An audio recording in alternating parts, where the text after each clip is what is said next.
Olá pessoal, eu estou de volta com mais um vídeo e agora mais um vídeo respondendo perguntas que vocês deixaram aí em outros vídeos anteriores e aí eu resolvi fazer um vídeo a partir daquele último que eu respondi perguntas e de lá para cá as perguntas que foram feitas. Lembro que se você fez alguma pergunta em algum vídeo antigo, ela se perdeu, ela está lá e eu acabei não encontrando, que eu tenho mais de 200 vídeos neste canal, e às vezes a pessoa faz uma pergunta lá naqueles primeiros vídeos e eu acabo não encontrando essas perguntas, não vendo o seu comentário. Mas nesses últimos, se você fez algumas perguntas, elas estão contempladas aqui. E se você quiser fazer outras perguntas, você pode deixar ali também, quando eu tiver uma quantia, mais ou menos umas 8 a 10 perguntas, eu faço um outro vídeo respondendo. E convido você que está passando por esse canal agora, ainda não se inscreveu, se inscreva nele, você vai ser muito bem-vindo neste canal. Se inscreva então nele e aí você receberá notificações toda vez que eu postar um vídeo novo, inclusive se você apertar um sininho que tem aí, tá ok? Vamos lá então para as perguntas. Eu começo respondendo primeiro a pergunta do Alexandre Eduardo. O Alexandre Eduardo, ele perguntou se é necessário confessar os pecados capitais e se os pecados capitais, eles são veniais ou pecados graves. Vale lembrar que nas categorias de pecado, a igreja tem pecados veniais e pecados graves, que são pecados mortais. Quais são os pecados veniais? Só para a gente avivar a memória aí. São 7 pecados que a igreja considera pecados capitais. Desculpa, não veniais. Pecados capitais. Esses pecados capitais são a gula, a avareza, a inveja, a ira, a soberba, a luxúria e a preguiça. Então, são esses 7 pecados que são considerados pecados capitais. Bom, Eduardo, esses pecados são pecados muito comuns na vida das pessoas, mas são pecados e é muito importante confessá-los. Só que tem um porém, por ser algo que no cotidiano da nossa vida, muitas vezes acontece e vale lembrar que toda vez que a gente confessa um pecado, nós devemos ter o firme propósito de correção dele, de não repetir mais esse pecado. Então, eles devem sim ser confessados e o penitente deve se esforçar para corrigir esses pecados. Então, são esses 7 pecados que devem ser confessados, sim. Na hora de você fazer um exame de consciência para confissão, lembre-se dos 7 pecados capitais. Outra pergunta. Agora, a pergunta do Adriano Santos. O Adriano pergunta como interpretar o 6º mandamento de não matar os animais na seguinte situação. Ele disse que ele trabalha numa ONG que recolhe animais de rua e que ele levou um animal ao veterinário. Esse animal estava assim, num estado bastante grave, não tinha condição de sobreviver. E o veterinário sugeriu que ele fosse sacrificado, a eutanásia do animal. E ele pergunta como é que fica esse mandamento. Primeira coisa, Adriano, o 6º mandamento não é o 6º mandamento de não matar. Não matar é o 5º mandamento. O 6º mandamento é não pecar contra a castidade. Mas eu entendi sua pergunta. Você quis sim se referir ao 5º mandamento, que é não matar. É uma situação muito delicada, Adriano. Por quê? Primeiro que a igreja, ela condena a eutanásia em qualquer circunstância. Esse é uma postura da igreja com relação a seres humanos, mas também com relação a animais. Sacrificar um animal quando ele não está em condição de sobreviver, se a pessoa tiver condição de cuidá-lo e deixar que ele morra naturalmente, essa é a sugestão, né? Então, sacrificar um animal porque ele não tem mais cura é um ato, mesmo que seja uma morte assistida, que ele não vá aparentemente ter sofrimento com a aplicação de algo que vai tirar a vida dele, isso não é recomendado, porque é Deus quem dá a vida. E só Deus tem direito de tirar a vida, seja de qualquer ser vivo, humano ou de outros tipos de animais. Por isso, então, o mais natural, o mais aconselhado é acompanhar esse animal até a sua morte natural, como é recomendado para o ser humano. Por isso que a igreja não é a favor da eutanásia. Não sei se ficou clara a minha resposta, mas é essa a postura da igreja. Outra pergunta agora é da Letícia Porfírio. A Letícia Porfírio, ela pergunta: por que o sábado é santo para os adventistas? Então, Letícia, tem religiões cujo sábado é o dia sagrado. Para nós, católicos, é o domingo, porque é o dia da ressurreição de Jesus. Mas religiões como o judaísmo e outras religiões que têm vertentes no judaísmo, eles consideram o sábado, porque na lei judaica, o sábado é o dia santo, é o dia sagrado, é o dia que não se pode trabalhar. Tanto que se você pegar no Antigo Testamento, a lei do sábado é uma lei rigorosa. Depois, no Novo Testamento, você vai ver que isso já começa a ganhar um novo significado a partir do advento da paixão, morte e ressurreição de Jesus. Que ele morre no terceiro dia, no domingo, aliás, ele morre na sexta-feira santa e ressuscita no domingo, terceiro dia, 3 dias depois.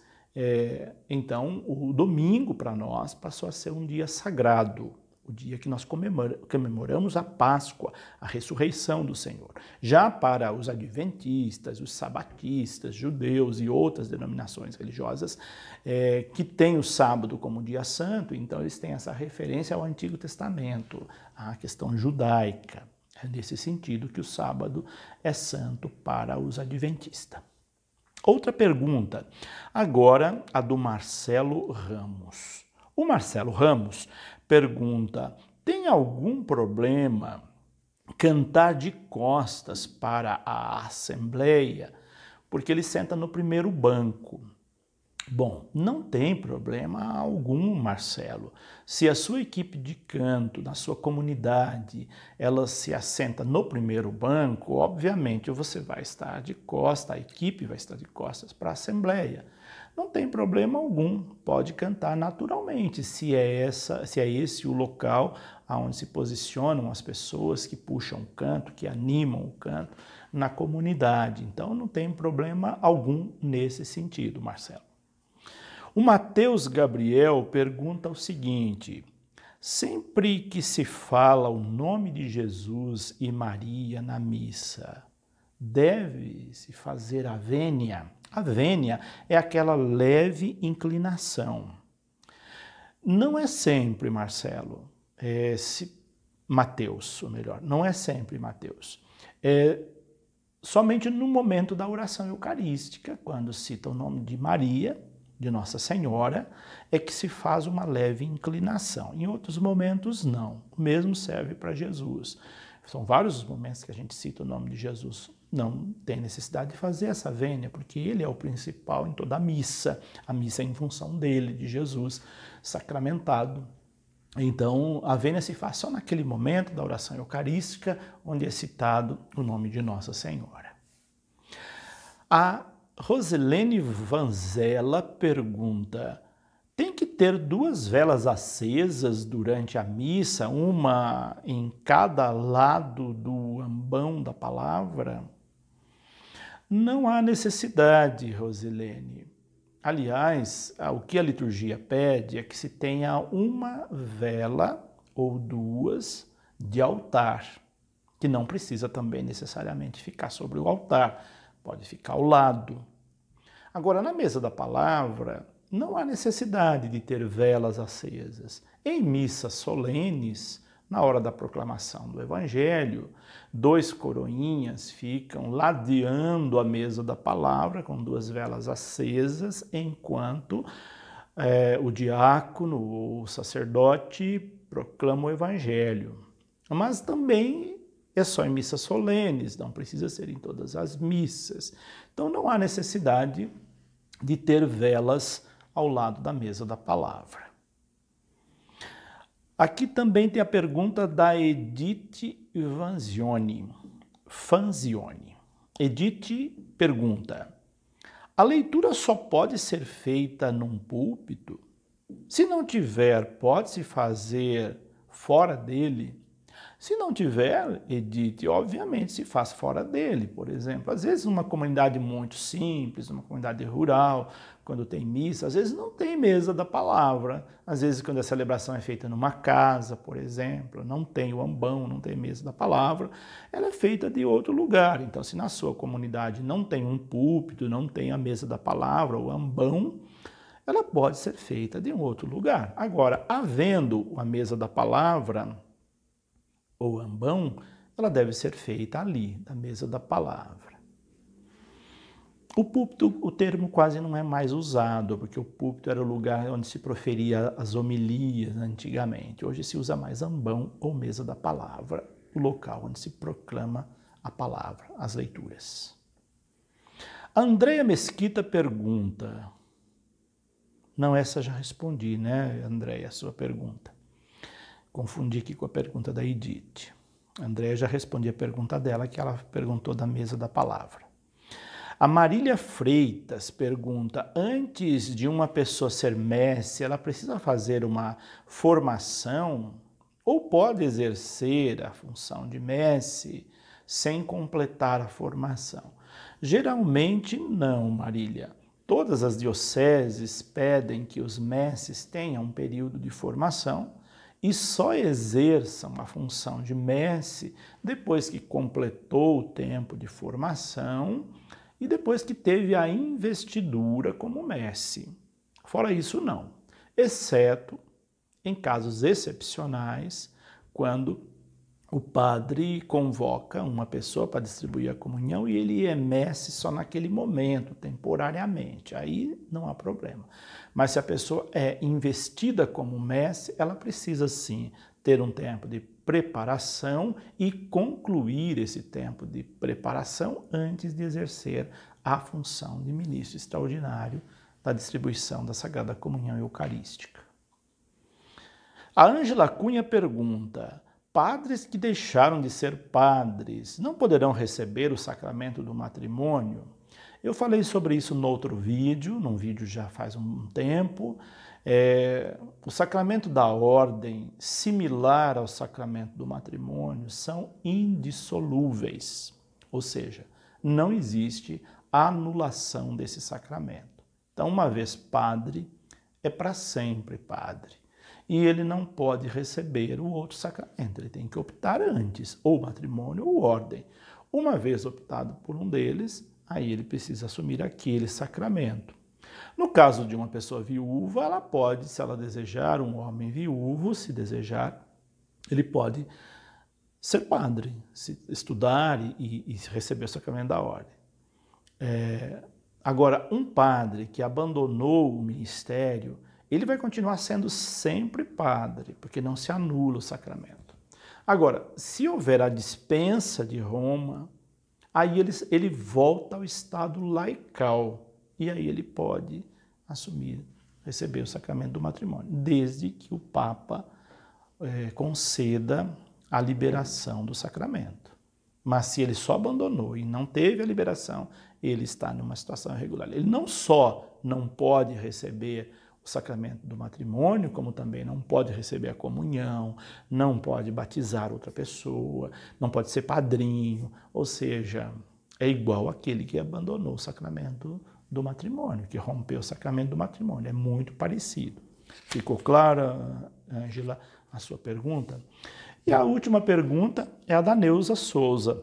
A Neuza pergunta: pode um casal ter compromisso na igreja mesmo não sendo casados? Eu acho que eu até respondi já essa pergunta no outro vídeo, mas por via das dúvidas eu respondo de novo. Pode sim, Neuza. Nós temos muitos casais da igreja que são separados, que têm compromisso na igreja. Ele só não pode em algumas funções, como, por exemplo, ser mestre. Mas se a pessoa é separada, ela pode ter outros trabalhos pastorais, ela pode ser catequista, não tem impedimento, não.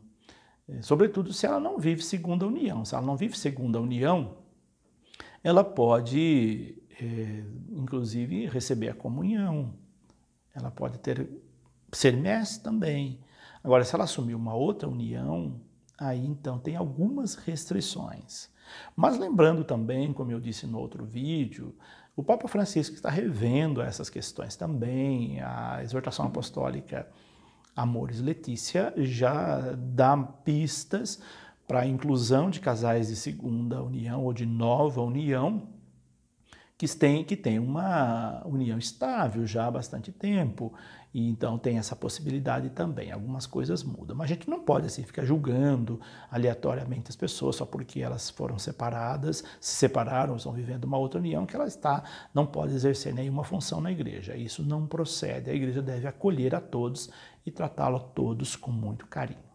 Essas são, então, algumas perguntas que eu venho responder neste vídeo. Se você ficou ainda com dúvidas, pode deixar abaixo aí a sua pergunta. No momento oportuno, eu volto a respondê-las. Por hoje é isso. Deixo aqui meu abraço. Se inscreva se você ainda não se inscreveu e você vai ser bem-vindo. Que Deus os abençoe. Em nome do Pai, do Filho e do Espírito Santo. E até o nosso próximo vídeo.